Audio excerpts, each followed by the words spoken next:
अल्लामा हेसमी मजमा-उज़-ज़वाइद के अंदर एक रिवायत नकल करते हैं, कहते हैं कि क़यामत का दिन होगा, मैदान महशर सजी हुई होगी, लोगों का हिसाब किताब हो रहा होगा,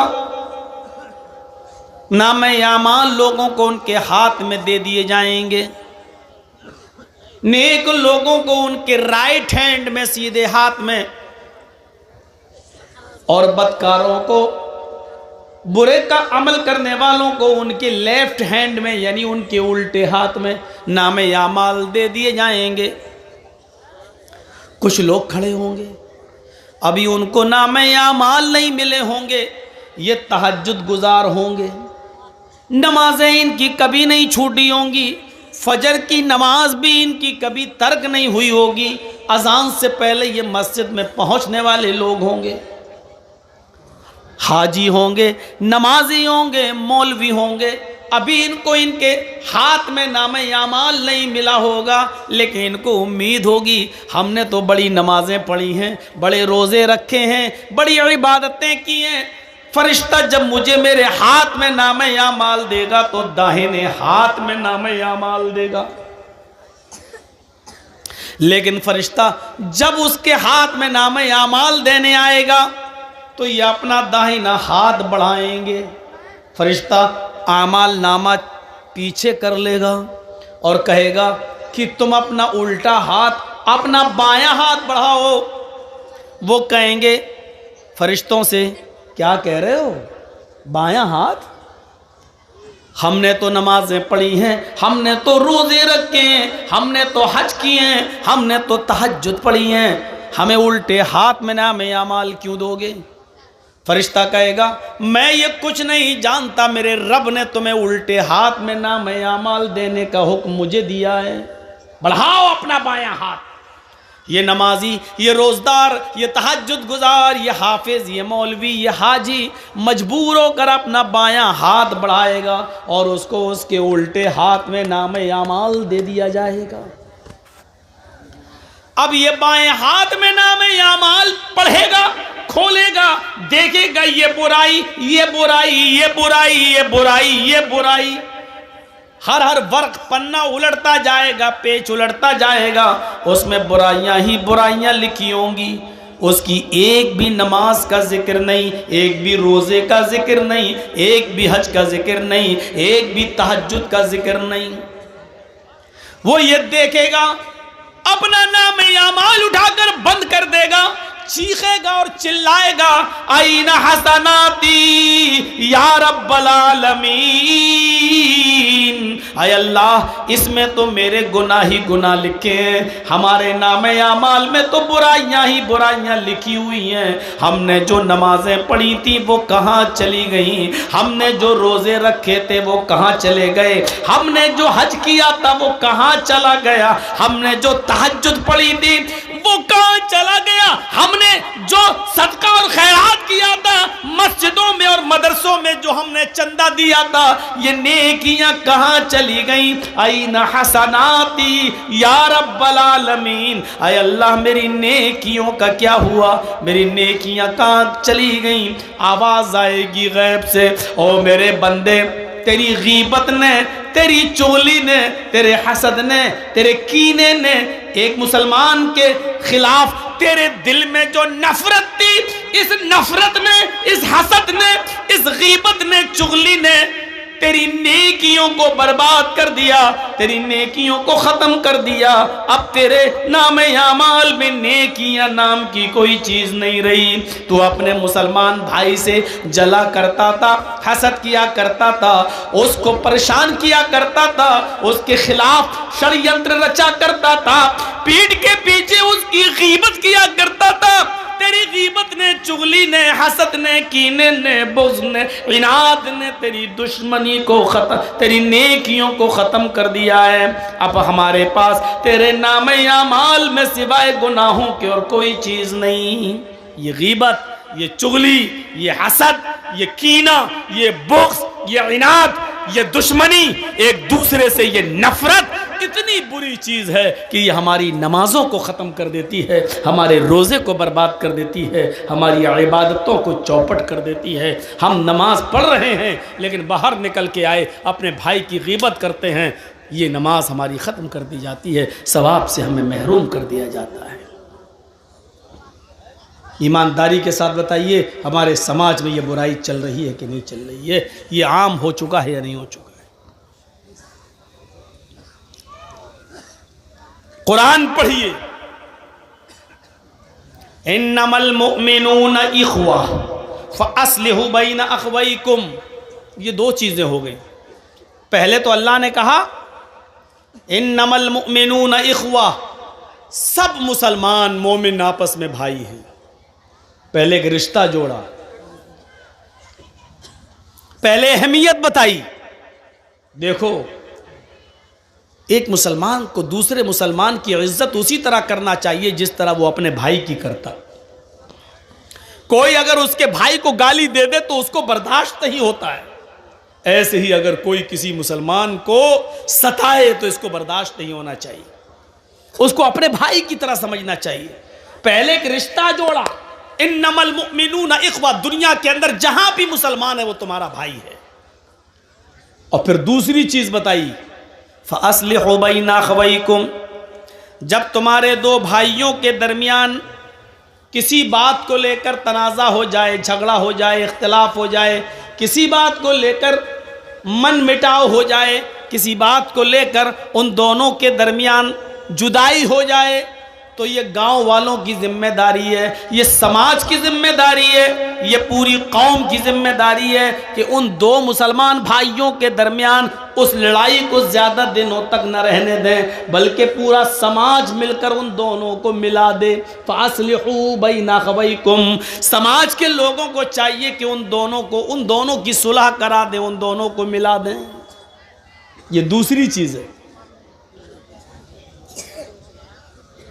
दो चीज़ों पर गौर करिएगा आज की तकरीर में। बस पहली चीज़ सब भाई हैं, और दूसरी चीज़ दो भाइयों के दरमियान, दो मुसलमानों के दरमियान, सिर्फ दो, यहाँ तो पूरा ख़ानदान, पूरे ख़ानदान से दुश्मनी मोल लिए हुए हैं, सिर्फ दो मुसलमानों के दरमियान अगर गांव में कोई लड़ाई है आपस में किसी बात को लेकर, और आपको मालूम है कि ये दोनों 1 साल से नहीं बोल रहे हैं, 2 साल से नहीं, तो ये पूरा समाज गुनाहगार होगा, पूरा गांव गुनाहगार होगा। पूरे गांव की और पूरे समाज की जिम्मेदारी ये बनती है कि उन दोनों के दरमियान सुलह करा दें।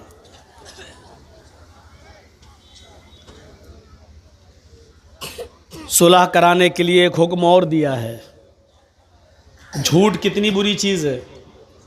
कोई अगर अपने मुंह से झूठ बोलता है तो अल्लाह के नबी सल्लल्लाहु अलैहि वसल्लम ने फरमाया कि जब कोई बंदा झूठ बोलता है तो उसके मुंह से इतनी गंदी बदबू निकलती है कि उसकी बदबू से फरिश्ता 1 मील दूर भाग जाता है। यहाँ से आप अंदाज़ा लगा सकते हैं कि झूठ कितनी बुरी चीज़ है।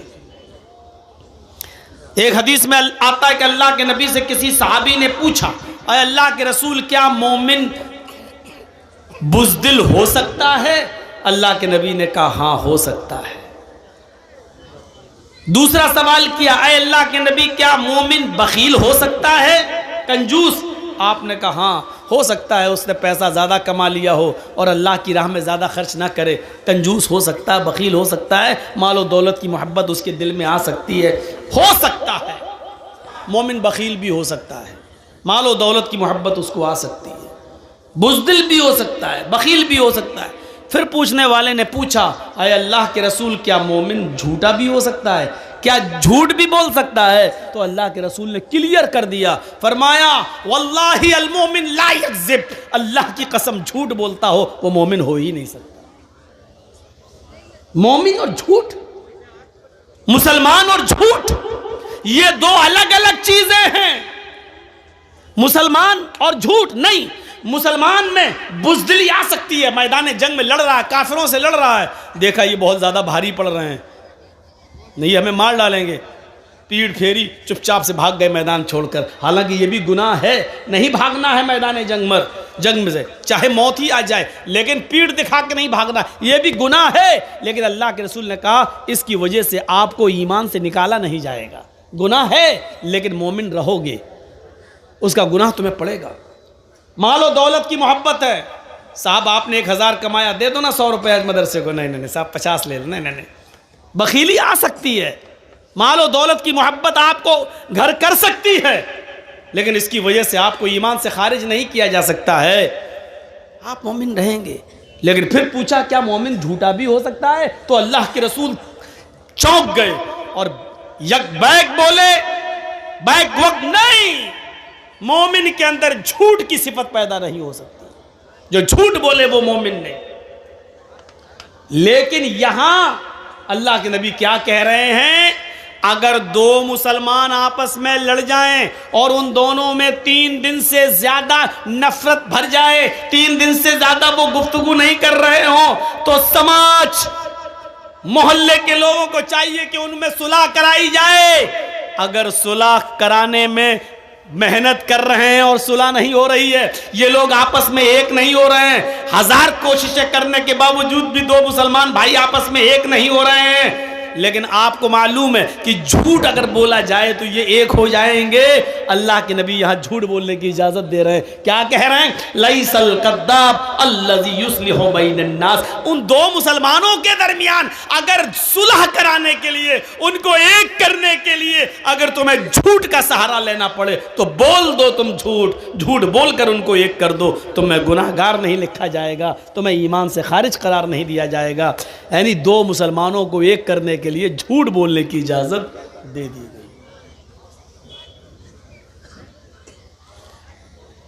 इसी तरीके से अगर किसी की बीवी नाराज हो और मन ना रही हो तो शौहर अपनी बीवी को मनाने के लिए भी झूठ बोल सकता है। लेकिन इतना बड़ा झूठ मत बोलना कि पकड़ जाए। हाय इतनी मोहब्बत करता हूं, तुम कहो तो चांद तोड़ के लाए। अबे 1 मील तो ऊपर जा नहीं सकता तो 2,40,000 मील की ऊंचाई पे जाके चांद तोड़ के लाएगा? तो इतना बड़ा भी झूठ मत बोलना कि बीवी को यकीन ही ना आए। हल्का फुल्का झूठ जिससे वो मान जाए शौहर बोल सकता है, इजाजत है, इसके अलावा और कहीं नहीं। तो मेरे भाइयों आप अंदाजा लगाइए कि एक मुसलमान का दूसरे मुसलमान के साथ क्या मामला है कि अगर झूठ बोलकर भी उन दोनों को एक किया जा सकता है तो कर दो। इससे अंदाजा लगा सकते हैं कि झूठ जो इतना बुरा हो कि बोलने वाले के मुंह की बदबू से फरिश्ते 1 मील दूर भाग जाते हो, और यहां इजाजत दे रहे हैं अल्लाह के रसूल, अगर उन दोनों को एक करने के लिए झूठ का सहारा लेना पड़ रहा तो ले लो। इन्नमल मुमिनूना इख्वा, सारे मुसलमान आपस में भाई भाई हैं। भाई का मतलब जानते हो? ट्रेन में आप सफर करिए, कितनी जल्दी दोस्ती हो जाती है। जर्जी साहब दिल्ली से बैठे कलकत्ता आ रहे हैं, ट्रेन में बैठे हुए हैं, मेरी सीट इधर है, मेरी सीट के सामने एक और मुसलमान भाई बैठा। एक मिसाल दे रहा हूँ, पूछना नहीं कब का वाकया है, एक मिसाल दे रहा हूँ। सामने एक और मुसलमान भाई बैठा हुआ, हम उसको नहीं जानते, वो हमें नहीं जानता। मैंने उसको देखा, लग रहा मुसलमान, उसने हमको देखा, हाँ ये भी मुसलमान। सलाम वालेकुम वालेकुम। अच्छा माशाल्लाह। कहाँ जा रहे हो? कलकत्ता। कोलकाता। अच्छा, मैंने पूछा अच्छा भाई आप कहाँ जा रहे हैं? हाँ कोलकाता, मैं भी वहीं जा रहा हूँ कलकत्ता। थोड़ी और हमदर्दी बढ़ गई। अच्छा आपका नाम क्या है? जी जी जी मेरा नाम मोहम्मद असलम। आपका नाम क्या है?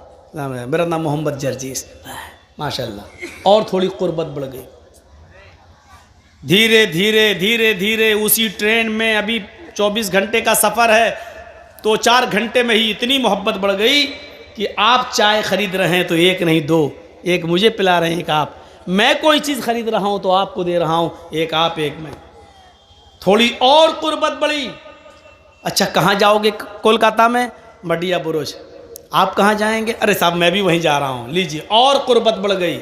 अब ये कुर्बत इतनी बढ़ गई कि मैं किसी स्टेशन पर पानी भरने के लिए उतरता हूं तो वो आदमी मेरे सामान की देखरेख कर रहा है, क्योंकि ये हमारा भाई है, सफ़र का साथी है।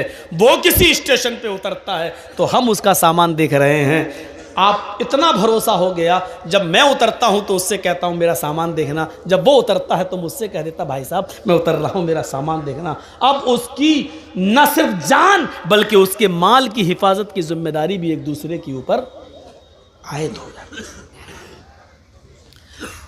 15-16 घंटे 20 घंटे के सफर में सिर्फ जान पहचान की बुनियाद इतनी सख्त हो जाती है कि आप उसकी जान के भी मुहाफिज हो जाते हैं। अगर कोई उसको छेड़े तो आप उसके लिए लड़ने लगते हैं, आपको कोई गाली दे तो वो आपका साथ देने लगता है।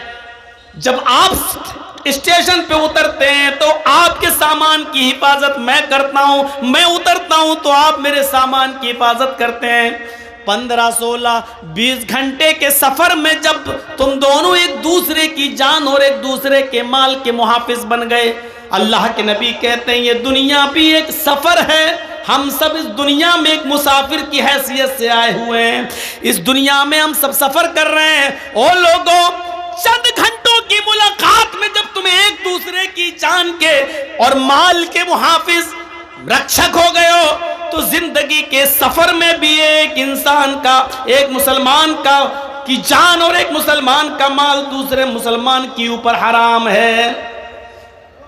अल्लाह के रसूल ने हज्जतुल विदा के मौके पर जो खुतबा दिया था उस खुतबे में आपने यही जुमले कहे थे, इन्ना दिमाअकुम व अमवालकुम हरामुन अलैकुम का हुर्मत यौमिकुम हाजा फी बलदिकुम हाजा फी शहरिकुम हाजा। ये अल्लाह के नबी ने फरमाया, ओ लोगों, तुम्हारे खून और तुम्हारा माल एक दूसरे के ऊपर हराम है, तुम एक दूसरे को कत्ल न करो, एक दूसरे का माल नाजायज तरीके से न खाओ। ये अल्लाह के रसूल ने अपने आखिरी खुतबे के अंदर इन जुमलों को कहा था। कुरान भी हमें हुक्म दे रहा है, या अय्युहल्लज़ीना आमनू ला ताकुलू अमवालकुम बैनकुम बिल बातिल। ऐ ईमानो वालो, ऐ मुसलमानों, तुम आपस में एक दूसरे का माल नाजायज तरीके से मत खाओ। नाजायज तरीके से माल खाना समझते हो क्या है? जर्जी साहब मोबाइल के मैकेनिक हैं, मैं मोबाइल संभालता हूँ, आप मुसलमान हैं, आप हमारे पास आए, साहब मौलाना साहब, जर्जी साहब मेरा मोबाइल ख़राब हो गया, ज़रा देख लीजिए। थोड़ा चेक किया, देख लिया इसमें क्या कमी है। 100 रुपये का काम है, बस एक चीज़ लाई जाएगी 100 रुपये में पड़ जाएगी। अब 100 की जगह हम 150 ले लें, कोई बात नहीं, लेकिन मैंने उसको बता दिया साहब इसमें तो बहुत कमी है, इसकी तो पूरा टच ख़राब हो गया है, इसमें तो ये कमी है, 800 रुपये लगेंगे भाई। 800 भाई देख लीजिए यार, हम गरीब आदमी हैं, होते नहीं साहब इसमें इतनी कमियां हैं, इसमें इतनी प्रॉब्लम है, ये पड़ेगा वो पड़ेगा, लोकल नहीं डालते हम, ओरिजिनल डालते हैं, ये करते हैं वो करते हैं, और बात होते होते 500 रुपये पे मामला टिक गया। आपको मालूम है 100 रुपये की चीज़ पड़ना है और आपने उसको 800 से तय करते करते 500 पे मामले को डन कर दिया। सुनो, मोबाइल संभाल कर उसको दे दिया और 500 रुपए ले लिया।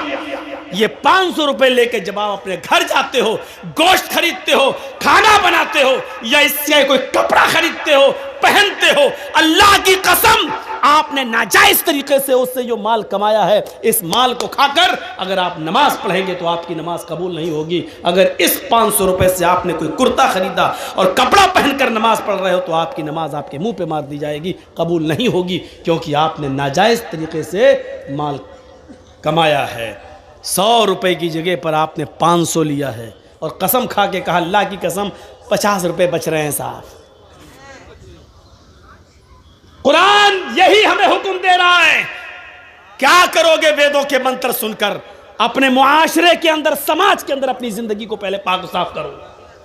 या अय्युहल्लज़ीना आमनू ला ताकुलू अमवालकुम बैनकुम बिल बातिल। आ ईमान वालो, तुम आपस में एक दूसरे का माल नाजायज तरीके से मत खाओ। हम मुसलमान हैं, मुसलमान का ही माल खा रहे हैं नाजायज तरीके से, हम उसी के लिए कुआं खोद रहे हैं। पता नहीं शाम तक कस्टमर आया कि नहीं आया, इसी को बलि का बकरा बनाओ और पूरे दिन की कमाई इसी से हासिल कर लो। अब आप कहोगे मौलाना हमने तो तय कर लिया, चोरी थोड़ी की है, उसको बोल दिया 500 लगेंगे, उसने कह दिया ठीक है। हम लोगों ने तो तय किया है, हाँ आपने तय किया है, लेकिन आपने ये भी तो कहा कि 800 लगेंगे, इसमें ये पड़ेगा वो पड़ेगा। आपने उसको क्लियर क्यों नहीं किया? 100 रुपए की चीज आएगी लेकिन मैं 800 लूंगा, देना हो तो दो, आप क्लियर कीजिए। साहब ऐसे बोल देंगे तो कौन आदमी हमसे सही कराएगा? तो आप 100 की जगह 150 ले लीजिए, आप मेहनत कर रहे हैं, लेकिन 100 की जगह आप 500 लेंगे और ये कह के लेंगे कि अल्लाह की कसम हमें 50 बच रहे हैं, अपनी औलाद की कसम 50 बच रहे हैं, हमें प्रॉफिट नहीं हो रही है, हम सिर्फ लागत ही लागत ले रहे हैं, हम आपसे कमा नहीं रहे हैं। ये कहकर आप ये नाजायज तरीका है पैसा कमाने का। इसी तरीके से कोई भी बिजनेस आप कर रहे हैं, कपड़ा बेच रहे हैं, 100 रुपए का कपड़ा 500 रुपए में आप बेच रहे हैं, आपको मालूम है 500 बताएंगे तो 300 में बिकेगा, लेकिन वो कपड़ा आपको मालूम है कि अगर 150 में भी बिक जाए तो हमें फायदा है, 50 रुपए बच रहे हैं, लेकिन आपकी नीयत पहले से ये है 500 बताएंगे 300 तक पे हम डन कर देंगे, लेने वाला लेगा। ये भी नाजायज एक किस्म है पैसा कमाने की मेरे भाइयों, इस तरीके से नहीं। काजी शुरैह जिसको हजरत अली ने काजी बनाया था, जज बनाया था, इनको एक घोड़ा खरीदने की जरूरत पड़ी, मार्केट में घोड़ा खरीदने के लिए जाते हैं। और सुनो, ये भी एक किस्म है नाजायज माल। काजी शुरैह ने एक घोड़ा खरीदना चाहा और घोड़ा खरीद रहे हैं तो घोड़े वाले से पूछा, घोड़ा बेच रहे हो? कहाँ, कितने का? उसने कहा 400 दिरहम का। काजी शुरैह ने कहा देखूं 400 का है या 300 का, ये तो चलाने के बाद पता चलेगा। क्या मैं तुम्हारे घोड़े को चला सकता हूं थोड़ी देर के लिए? मैं ट्राई कर सकता हूं? काजी शुरैह, घोड़ा बेचने वाले ने कह दिया ले लो। ये हमदर्दी हमारे अंदर भी आनी चाहिए, यही इस्लाम है। काजी शुरैह उस घोड़े पर बैठे और उसकी लगाम पकड़ी और चला कर देखा और फिर लौट कर आए, एक चक्कर लगाकर कहने लगे घोड़े वाले, सच बताओ कि ये घोड़ा तुम कितने का दे रहे हो? उसने कहा 400 दिरहम का। नहीं, तुम्हारा घोड़ा तो 400 से भी ऊपर का है। मैंने इस घोड़े की रफ्तार से अंदाजा लगाया है, शायद तुम किसी मजबूरी में तुम बेच रहे हो। मुझे सच बताओ घोड़े की सही कीमत क्या है? कहा नहीं, मैं तो 400 दिरहम मुझे मिल जाए, मुझे जो जरूरत है उतना ही मैंने बता दिया। काजी शुरैह ने कहा कि नहीं, तुम्हारा घोड़ा 500 दिरहम का है। घोड़ा बेचने वाले ने कहा इधर सुनिए, इधर देखिए, यतीमों की और गरीबों की और मजबूरों की जमीन कम पैसों में खरीदने वालों, जानते हो कि 2 लाख रुपए की उसकी जमीन है, लेकिन उसकी मां बीमार है, उसकी बेटी बीमार है, उसको जमीन बेचकर अपनी बेटी का इलाज कराना है, इसलिए मजबूरी में वो 1.5 लाख की देगा।